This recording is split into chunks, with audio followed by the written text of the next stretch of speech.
Hi everybody, welcome back to Benton Homestead. If you haven't heard the news, Japan's immigration has made a little bit more of an official statement about the upcoming changes to the business manager visa. Just 3 short weeks ago, we made a video covering the news articles and the potential changes that were sort of leaked ahead of time. And we thought it would take a little bit longer, but now, just 2 days ago, immigration has released an official statement of the previous requirements, the upcoming requirements, and they've actually opened it up for about a month of a public opinion comment period. I think the biggest question on everyone's mind at this point is unfortunately one of the questions that has yet to have any sort of real answer or even any real guidelines or an idea of how that question will be answered. And the question is, will these changes affect only future applicants of the business manager visa, or will it also affect those who are currently in the application process, or maybe they've received their startup visa, or they're applying for the business manager visa? And then, of course, will it also affect those of us like ourselves who are already living here in Japan with an established business and working under the business manager visa for a few years? Now, you know that I don't like speculation, so I'm really not going to give much speculation or commentary in this video. However, based on the articles and based on some information from immigration, it's looking like, yes, it will affect everyone, whether they are applying in the future, in the middle of applying, or currently have the visa. Now, according to Japan's own data, only 4% of current business manager visa holders will meet the new requirements. So in one article, I'll show you in a minute, there is mention of a grace period in order for current visa holders to meet the new and changed requirements from their original agreement. However, what that might look like or how that might be enacted is basically anyone's guess at this point, and it's not my job to guess. So let's get right into a few more recent news articles, as well as the public comment website, which has some PDFs directly from immigration. Of course, I'll put links to these articles in the description down below so you can go read them yourself. I'm not going to read them word for word, but I will just point out a few key points here. This one is from the Perplexity website. This is the first one that was brought to my attention from a friend of mine. It says, Japan significantly tightens residency requirements for foreign business owners. Now, what I like about this article is that at the end of each paragraph, it links to the source that it's citing. So you can see that this is not an original source article. It's pulling information from a number of other places. This article discusses the background of why these changes have been presented and the new requirements, but I'm going to discuss that with the PDF directly from immigration. What I want to point out in this article is the last paragraph here, and it says, impact on foreign entrepreneurs. According to information from the agency, as of the end of Reiwa 6, the number of residents holding this visa has reached about 41,600, and only about 4% of them are companies with a capital of total investment 30 million yen or more. That means that 96% of the current business manager visa holders, whether they are legitimate or illegitimate businesses, have somewhere between the minimum 5 million yen and the upcoming minimum 30 million yen. 96% fall in that range. Entrepreneurs who obtained the visa under the previous criteria are also expected to be reviewed based on the new standards when renewing their visa, which is likely to have a significant impact on the business development of foreign entrepreneurs. This is one of the articles referenced in the one that I just showed you.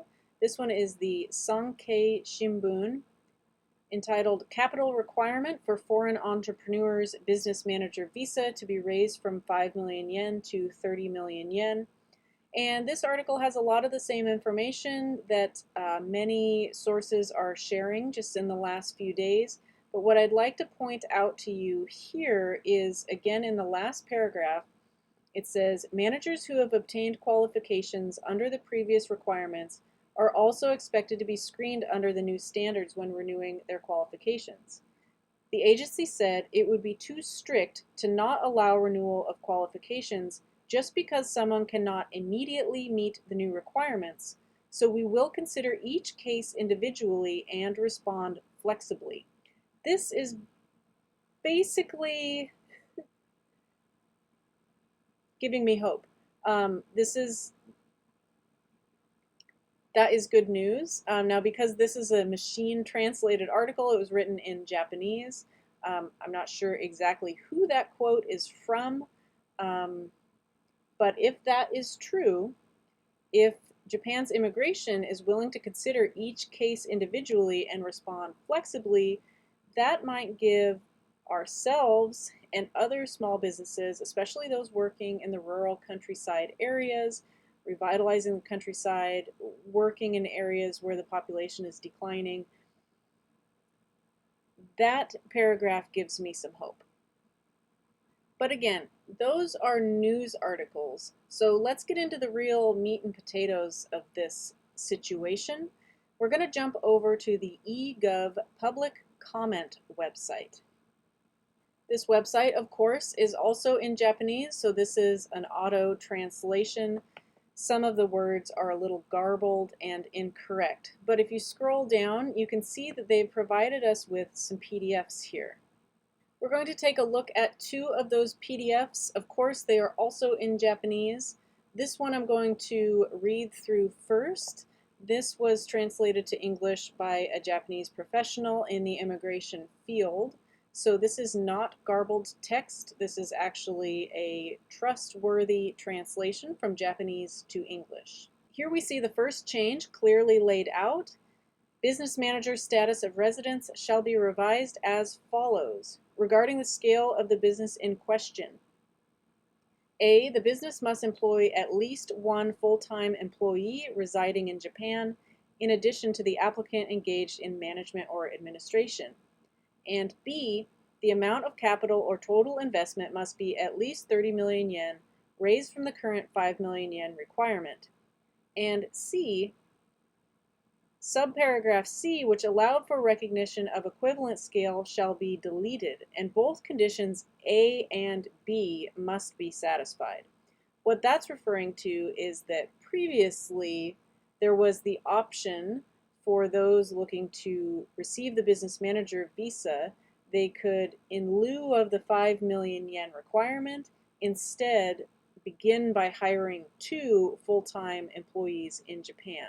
So the option of one or the other is going away, and instead the capital is being raised from 5 million to 30 million, and the requirement of a full-time employee, which was formerly, it could be 0, it could be 2, that is now being set at 1.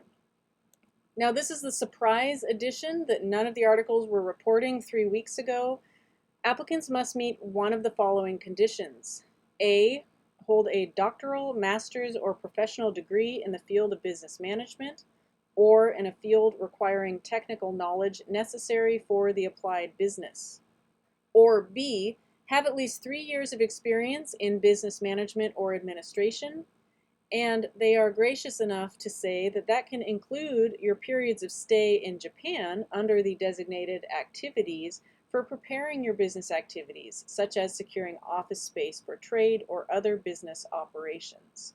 So if you don't have a doctoral, master's, or professional degree in business management, or a degree in the field that your business will be in, that's how I'm interpreting that, you can opt to have 3 years of experience in business management or administration.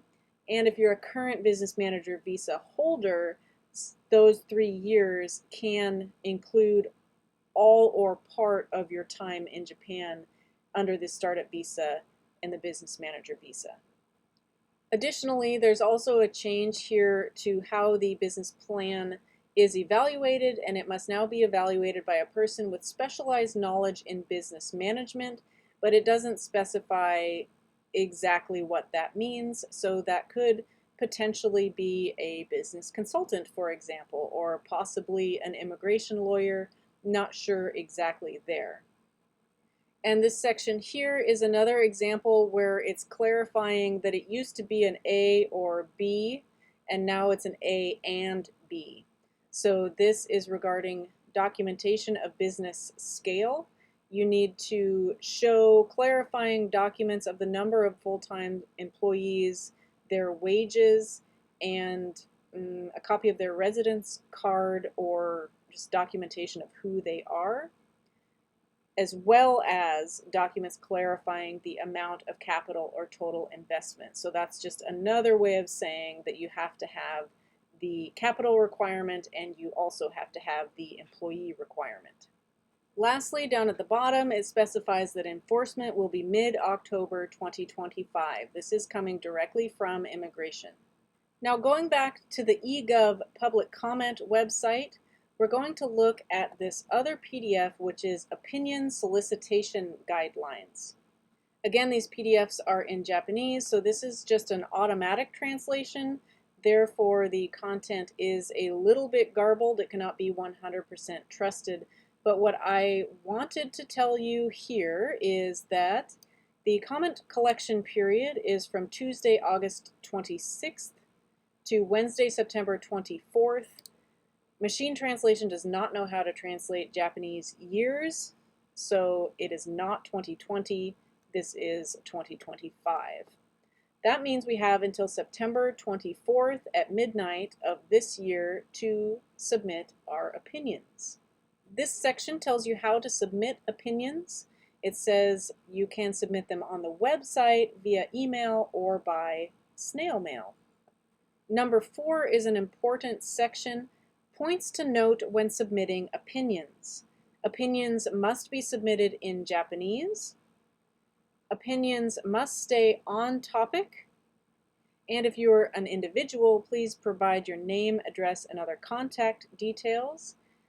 It's interesting that it specifies if you are a corporation, please provide your corporation name and address. So it seems like they are soliciting opinions from both individuals and businesses.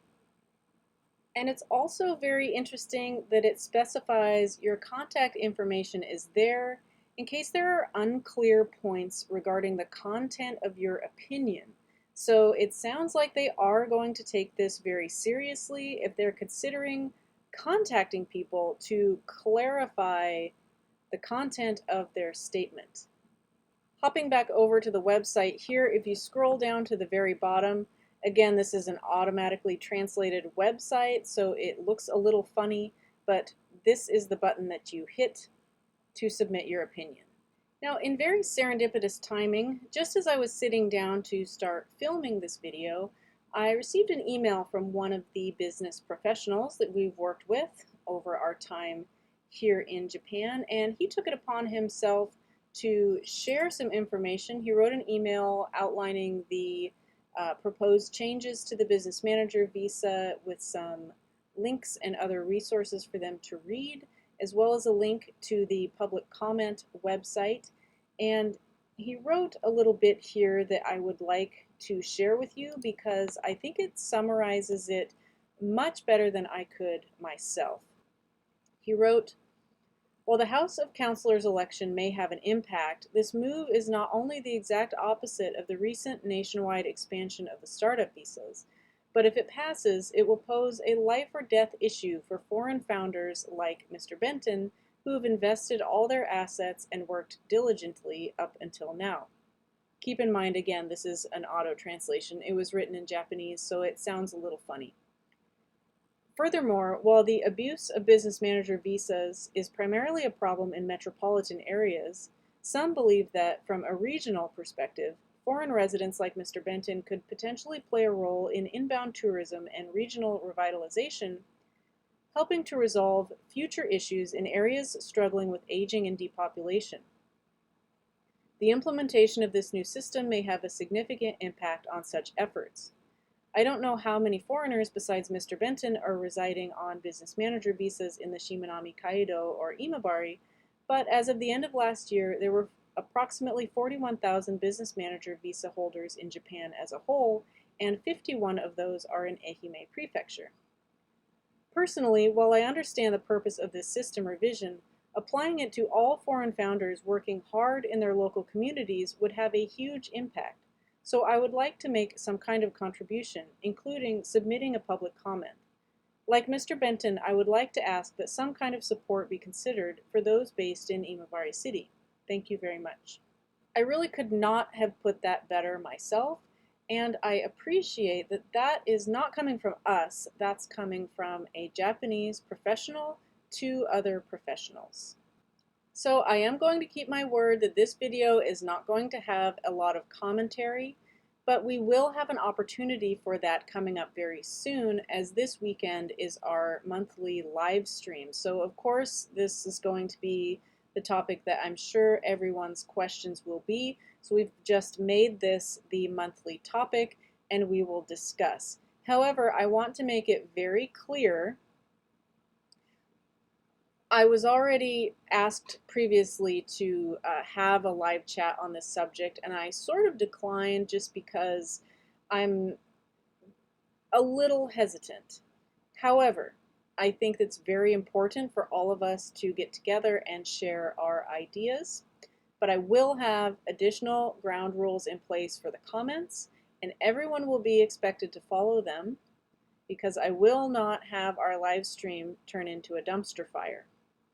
There are other spaces for complaints and finger pointing. We're all confused, scared, angry. We all have these feelings. This is not the space for that. Our space is for rational discussion and coming up with solutions. I will enforce the ground rules, and I'm considering getting a, somebody who monitors things in the chat in case we don't catch comments in time. Because everything expressed on our channel is a representation of ourselves, and entities such as immigration monitor public social media. So I won't let any unhelpful comments slide in the chat. Just to be very clear, we're going to do this to help everyone share ideas. It may also help us. At the very least, it will bring us all together into one space, but there are some ground rules in place. That being said, this is just really daunting, but we're not going to give up hope. This may seem totally impossible at the moment, but we are proactively looking for solutions for ourselves and for other legitimate businesses in similar situations. So let's chat. Remember to keep it civil, keep it on topic. We can chat in the comments down below, or even better, we'll see you in the live stream this weekend. Right, Ponkan? Right, baby? Ponkan's our moderator.